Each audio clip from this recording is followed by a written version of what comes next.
version is way from creation.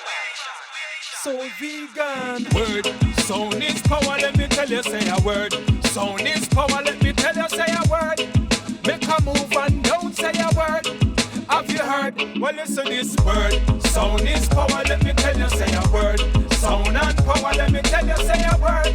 You have the power now you heard. Make a move and don't say a word. Have you heard? Okay, greetings, Word, Sound, and Power family. We're here, of course, at One Africa. If you haven't never been here, well, golly, you're late. Catch up. This ain't mustard.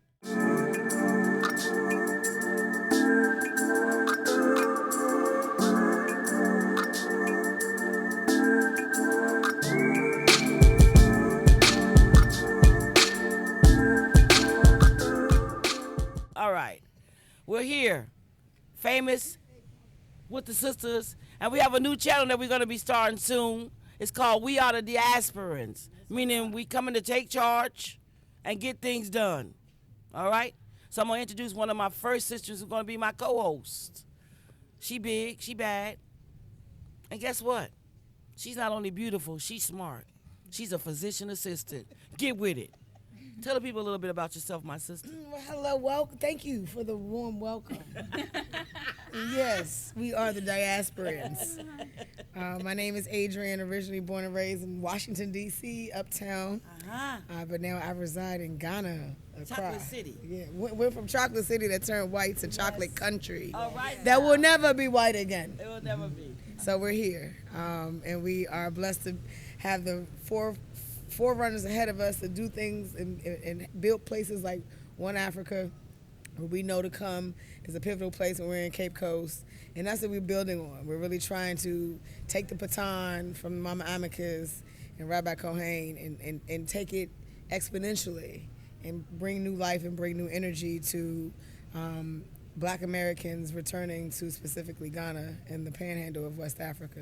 So we want to really welcome people in as they come, create an experience that is a life-changing event that's more than just a vacation, but it's a call to home, making it the new West Coast for us, because this is our home and this is our coast that we were taken from. So we need to come back in royal levels and epic levels and experiences like no other. I actually came to Ghana for the first time and met my dear sister almost 30 years ago. And she's been holding it down here ever since. She's been here to welcome the diasporans, to give them direction, and she's somebody that you want to come home to.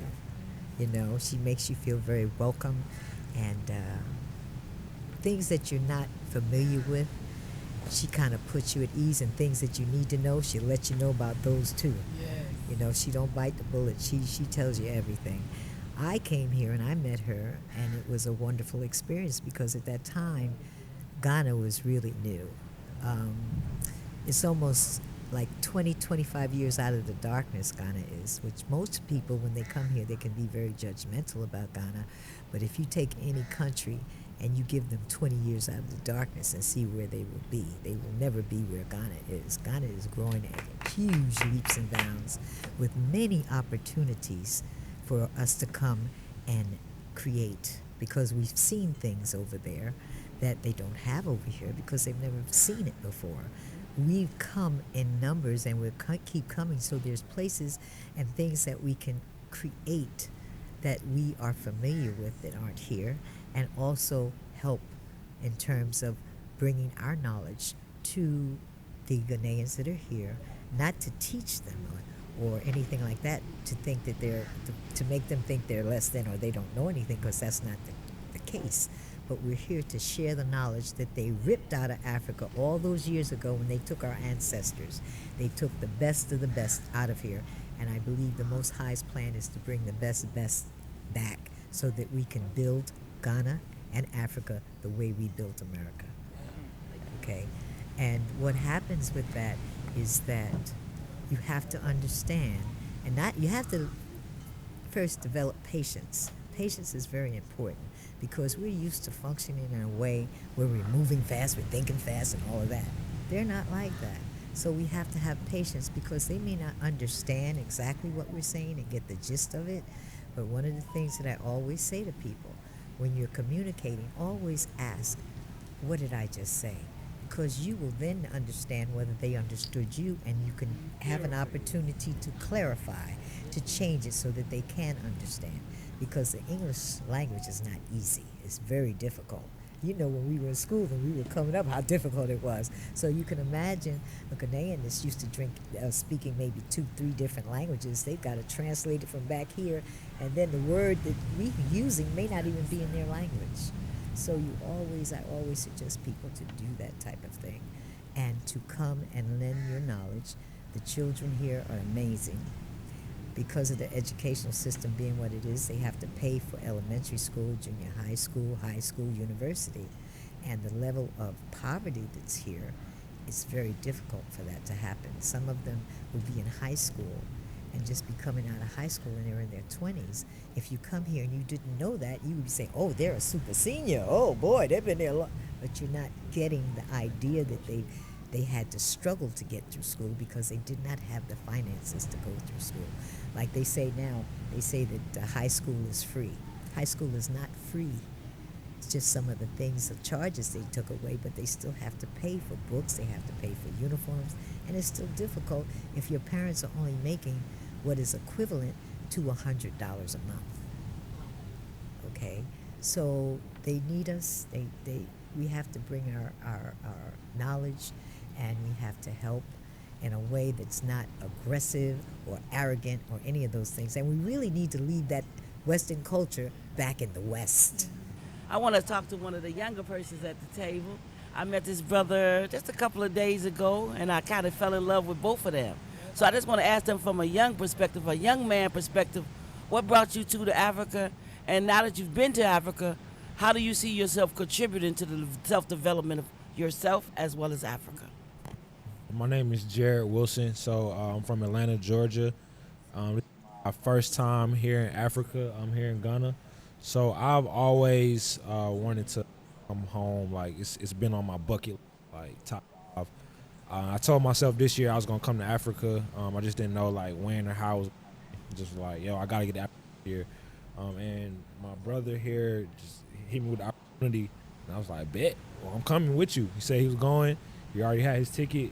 That's all to hear. So I'm like, well, let me buy my ticket because I ain't letting you go because I want to go. So, it was actually a business opportunity, which was the reason, but I came for the experience, just to experience the motherland, to be able to say, I went to Africa. Like, I was speaking to one of my mentors a week ago before I came. He might be in his 50s, and he was just saying, like, for me to be, I'm 29 years old, I'll be 30 in October.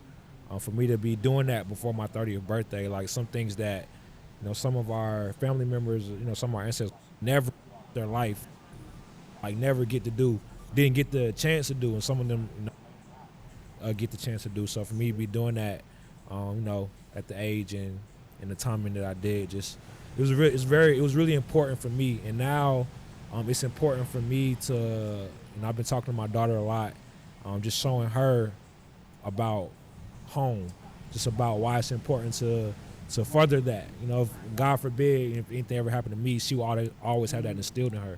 So now it's just important for me to just instill that in my children, and the kids that I work with back home, just to be able to teach them now from my experience, like, hey, this is not what we've seen in commercials and what we've read in books. What they want us to believe home is. It's not that. So I have that experience, and I could show them that now. I really want to say how proud I am of you for making such a daring move at such a young age. My son is here, Marcus Garvey. He's in his 20s too. And I really brought him here because of the streets of Chicago, where we from. Chitty chitty bang bang ain't nothing but a Chi-Town thing. You will lose your life. Women are getting carjacked every day. And I just didn't want my son to be shot down in the street like a dog. So that's why I brought him here. And I didn't even say I brought him here. He grown. He followed me. This is my dream. I'm living my dream, and he followed his mother. So I give thanks for all of you young people who see the light before you get to 60, before you get to 50, before you get to 40, even before you get to 30. How proud are we of you? Alua Continua. And I'm going to go next, brother, with that beautiful smile. I know your mother love you because I love you already. Yeah, so thank you. Ghana, everybody want Africa. Similar to my brother Jared, my son, I have my child. I lost my father when I was 19, my second semester of college. And I had always worked in the community because of my mother. She was real involved in church growing up. She, secretary, putting on the camps. And so I always had a serving heart. And that, I feel, helped inspire me after I lost my father. I was like, I need more application. I'm in school studying, but I know this is only going to take me so far. So I had to just kind of understand what creating a narrative meant for me. And that's how I met my brother Jared. Just serving in the community. I was cutting hair, cutting my friend's hair in school. And out of nowhere, when I lost my father around that time, I was cutting my buddy's hair. So we all just was around each other, grew up together. I feel like I didn't have an older mentor in my life, within my adult life. I'm 29 years old as well. I'll be 30 in January. But my brothers is what kind of helped us. We were able to grow together. And I feel like that energy is what I feel led me into more service opportunities. And that's how I was able to meet my sister here, who presented the opportunity of going to Ghana. And it was one of those things where I had already been working in the energy of philanthropy and serving our community, young black boys and girls of color. So I've always known, one day I'll go to the motherland, but I'm going to do it when God presents it on my heart. I never wanted to I'm going to go. I could have went probably when I was 24, 25, who knows what I could have done. But I always said, what do I look like getting a passport, going to travel the world when I got to take care of my son? And I had my son about 3-4 years after I lost my father. So to lose a father and then become a father, my priorities changed. However, I feel like that adversity really helped prepare me for an experience like Africa, because what we are charged to do here in this country, you have to be strong. You can't be controlled by any outside energy or philosophy, frequency. So for me to be able to break the mold or the brainwashing that I went through growing up in the States, I feel like I'm thankful for those experiences. I'm thankful for my brother, the brotherhood that I was able to create on my own, not going off of a narrative that, hey, nothing against going to boys and girls clubs or mentor groups, but I'm just thankful that God was able to place people in my life to help keep me along my purpose. Let me just move with that frequency. And I feel like losing my father, that's what I was forced to do. I had to seek a spiritual mentor, that type of energy from a higher power, and I had to move with that. So I could have listened to any other, source, but I was like, let me follow my spirit, follow where I'm supposed to be.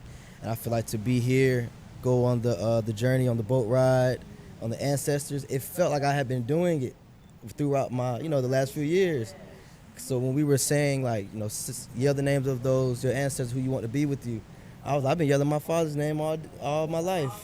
So it just felt like one of those energies. And to be here with, everyone in Ghana, I look forward to just bringing an understanding of love for self and internally, so that we can help, in any way, like you were saying, it's not about bringing arrogancy or a mindset of how it is from the Western world. We have to break that. We have to break free. I'm a mother and I'm a grandmother, and I'm just so proud to sit here and to say to my young brothers and sisters, wow. At first I was fearing passing the torch to some of these generations behind me.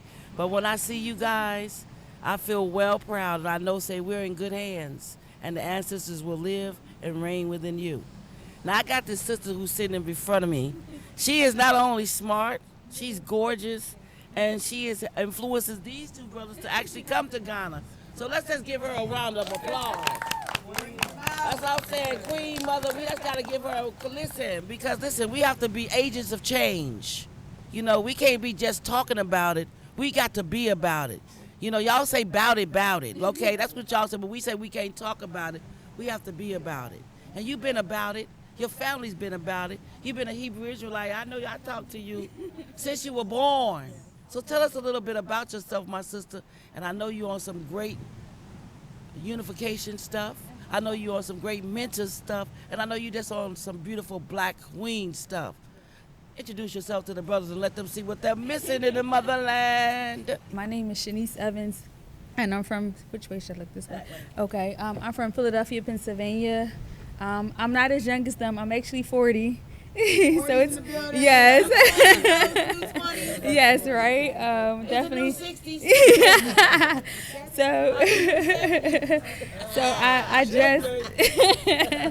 So I just turned 40, and actually I plan to come to Ghana for my 40th birthday, but with COVID and everything going on, I was like, well, if I plan it for my 40th, what if I can't make it? I don't want to mess up a milestone birthday. So what ended up happening is I was like, this year is Panda Fest, so let me come during Panda Fest. And it was just a thought at that time, right? So then I reached out to Sister Yadida, and I saw that you could present at Panda Fest, and the thought came to my mind, like, see if you could submit a proposal. I did. It got accepted, so I was like, okay, I'm going to Ghana. And it still was just a thought. And my best friend asked me recently, she said, what was different about manifesting this trip? And I told her, I thought I was taking this trip to God, but God really put it in me, and he used me as a vessel to like get here. And I thought this was like me just going in the natural, but everything about the planning process, even the difficult parts, even the the hard process, everything was divine order. And then when we got here, and I had already been introduced to Adrian and to Winford, and they were like godsends, and then coming to Cape Coast and having Yadida and Rabbi, this is people that we know. Everything about our journey has been ordained. Everything about our journey has been bigger than us. This was not a natural trip. This was definitely a spiritual trip of transformation. And I think the transformation started way before we got here. And that's why we were able to take the trip, like as Rudy said. It wasn't about taking it before, because I've been saying for a while I want to come to Ghana. But for some reason at this point in time, it was ordained, and everything that we did and everything that's happened since we've been here has just been wonderful. So yesterday we had a chance to present to some college students at the University of Cape Coast, and even in that, my presentation, whatever reason, it just wouldn't work. And you know what? It was divine order, because what we were still able to do and get across to them. I feel like a celebrity at the end, and I'm the most wannabe behind the scenes person, but they loved on us, so they accepted us, and I really felt like even in that small space of time, we were able to have an impact. We've been getting like calls, not calls, I'm sorry, like emails and texts and inboxing, just like that little bit of time that we took with them have had an impact. So I feel like my life is not in vain.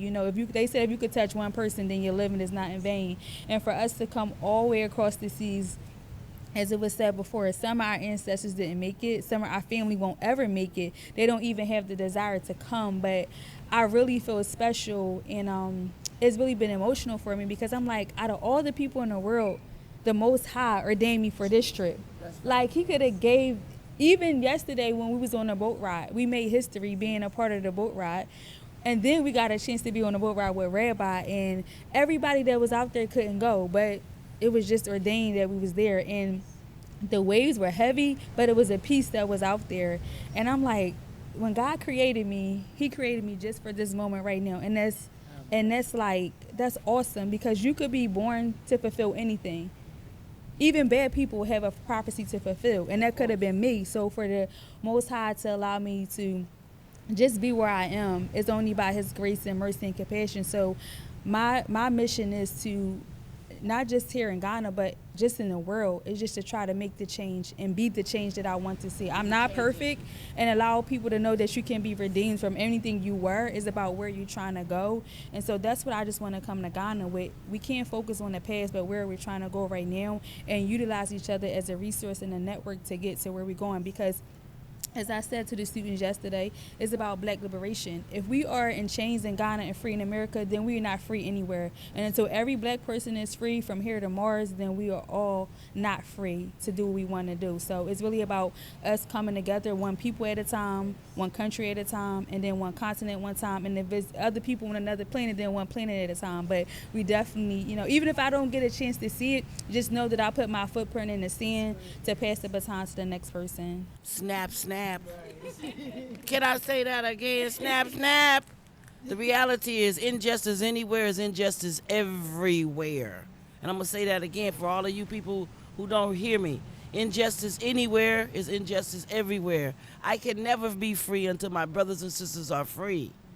Okay? So this is a family thing. This is a nation thing. And as she said, this could be a planetary thing if need be.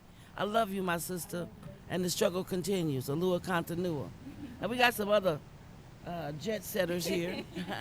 We got to call them where they are. And we got to see it where it see. And we got to toss the coin where it lies. Because this brother here is a trailblazer. We're so very proud of him.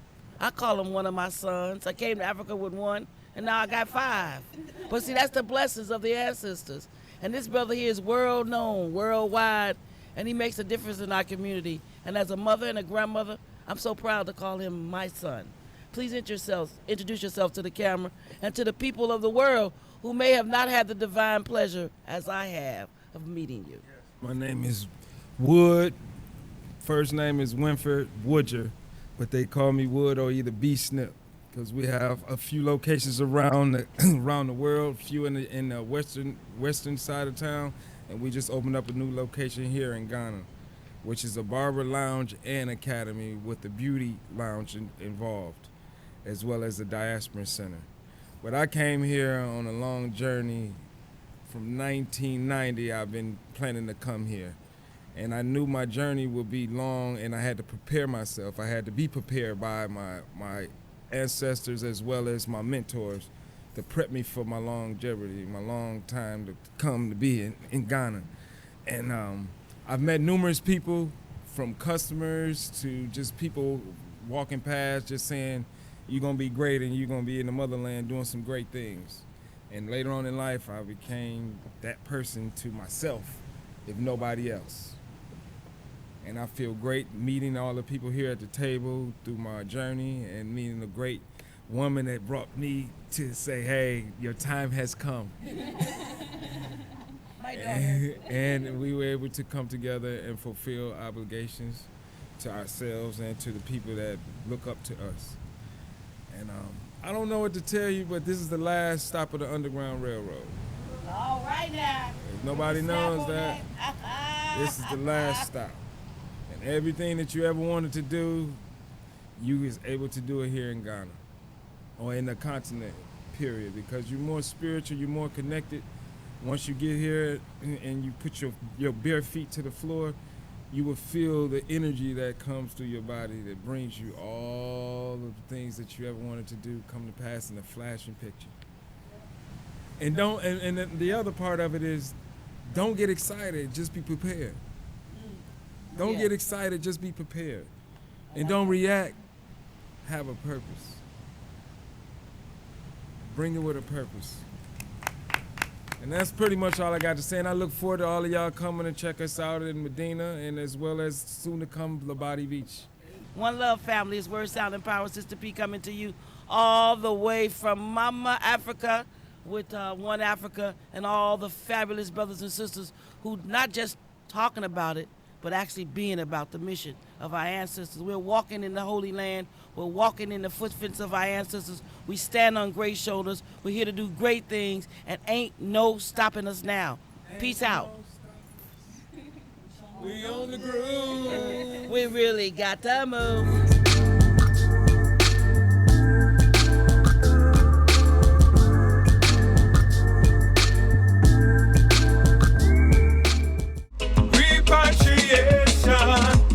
Royal Nation, you are the key to your liberation, so put it in your meditation.